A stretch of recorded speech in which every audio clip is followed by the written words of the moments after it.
ककड़ी में बतिया हजार लागे। ककड़ी में बतिया हजार लागे।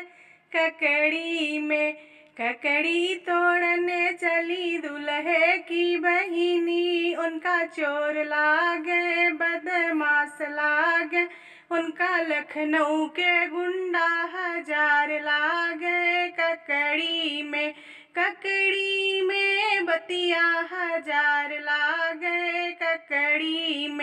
ककड़ी में बतिया हजार लागे। ककड़ी तोड़न चली समधी के बहिनी, उनका चोर लागे बदमाश लागे। उनका लखनऊ के गुंडा हजार लागे। ककड़ी में बतिया हजार लागे।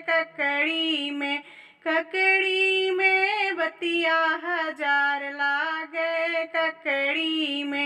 ककड़ी तोड़न चली दुल्हे के बुआ, उनका चोर लागे बदमाश लागे।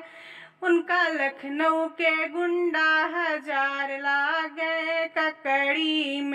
ककड़ी में बतिया हजार लागे। ककड़ी में बतिया हजार लागे। ककड़ी में